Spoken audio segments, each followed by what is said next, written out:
Well, hello. How are they all? And today, I'm having a little build on a Lesney matchbox radio truck. When I say a little build, it's one of them 5-minute jobs that turned into an epic with one thing and another. But anyway, here we go. Here's the starting point. It was one I got in a job lot. It had been unpainted in green, and the axles had rusted, so it had split 2 of the wheels. So I got some wheels off a donor vehicle. I bought in a job lot of scrap bits and pieces. It's a big box of all sorts of chassis wheels. Anyway, here's a donor vehicle. They're different wheels from a different company, they're not Matchbox. If anybody can identify which company it is. I'm pretty sure I know the vehicle, I'm pretty sure it's a Talbot Largo race car. But I'm unsure of the manufacturer, as I think Denny's stamping was on the rear end. And here we find out why it's in half. The actual casting was really bad quality, and it just fell apart when I put any pressure on. It just crumbled, so it's really bad metal quality. And here I'm trimming off an axle so I can get wheels off, I think it is.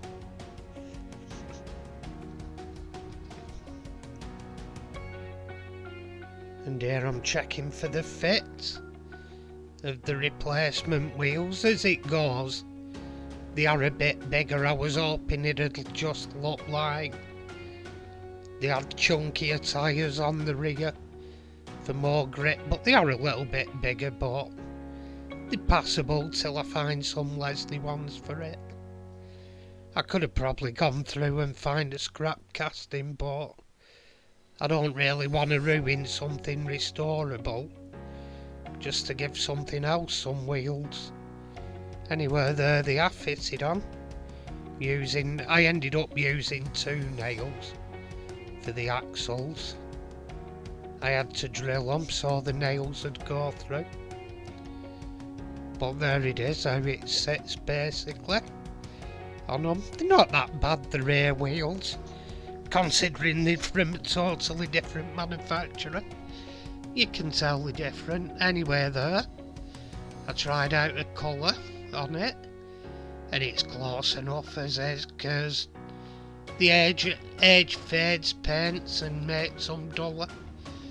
Ironically, the colour is, I think it's dark Luftwaffe camo green. German colour on a British wagon. Oh, spit.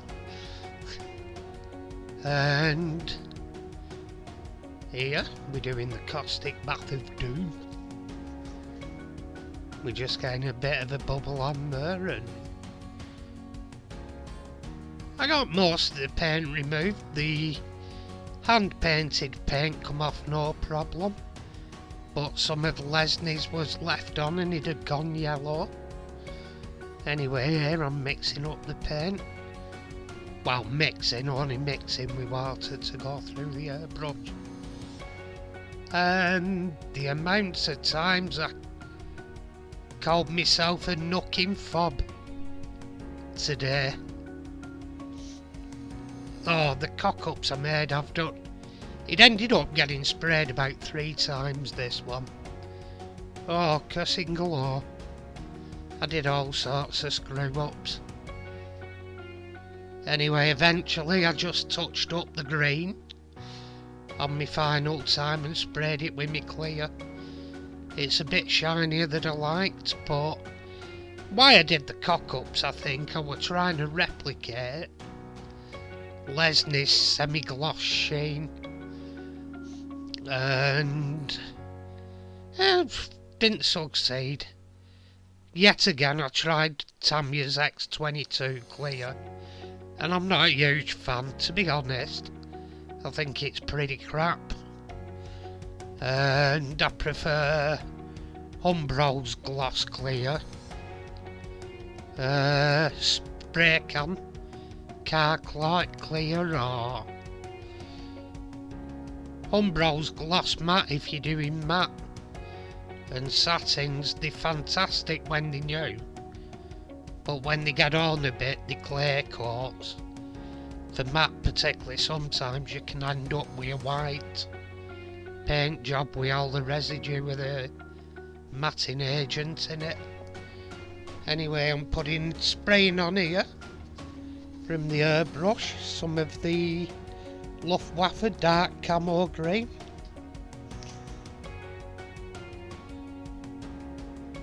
And I did get a nice looking job eventually, but oh, nightmare.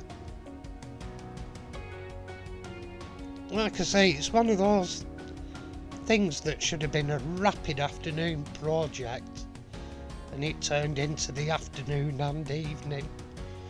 At the moment we're on nearly 9 o'clock at night, and I probably started about 2, 3 I started at. So now I'm on editing the video. So yeah, it should have been done a lot quicker than that, because the paints I used were rapid dryers. But sometimes that can be a bit of a problem with me anyway, because I'll spray it and not have the patience to wait till it's dried proper, then damage me cracking paint job.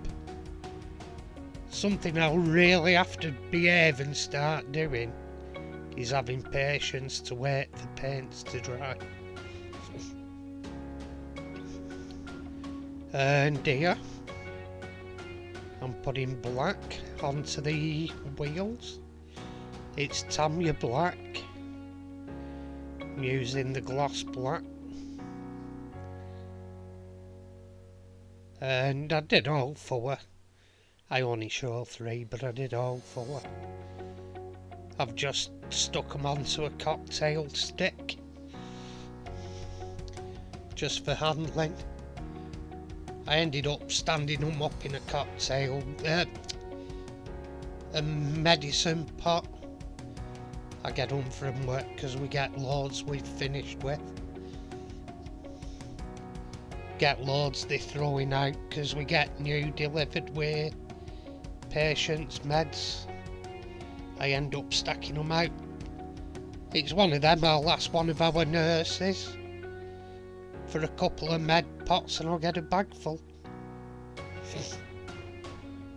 And we're coming up towards the end of this bit now, painting the wheels. Going on to the next little section. And there's where I had the clear coat on and where it looked really good. And I managed to screw that one up as well. If I knew where to get a gun, I'd have probably shot myself by now. And here, I've put my pliers, well they're actually cutters, into the vise, and I turn the vise to make it easier for cutting. You're not actually using, well I can't use squeezing really, because my hands are pretty screwed. Here I'm just knocking on end just to profile it a little bit. I've actually just sent away on eBay for my nail punches, so I can put one in the vise and one in my drill bit. I'm getting more stuff so I can... I've got shed loads of the old matchboxes, so for quick builds every now and again. And here, while we're painting it, another one of my screw ups.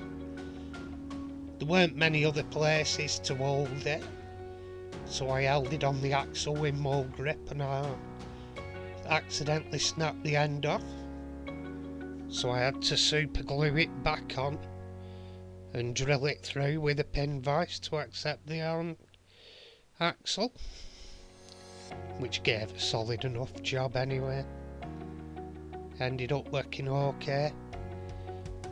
And here, the centre of the wheels weren't quite big enough diameter to accept the nails I had, so I just drilled through with pin vise. Small drill bit and a pin vise. Drilled through the wheels to make it the right diameter for the axle. Not far off being through now, can't be. Done. And here I've put it into the vise again with my cutters to wind the pressure on and cut through the axle. There we go. It's through, and what I actually did, so I had the crimped ends on it, I actually squoze the last little bit in mug. It actually held it there, but just to improve it a bit I squoze it together with nail. With mold grips. Anyway, this is the point at which we started. A beat up old Lesney matchbox Austin radio wagon, and heading up to where we finished. And there we go. Looking pretty in its paint job of Luftwaffe dark camo green.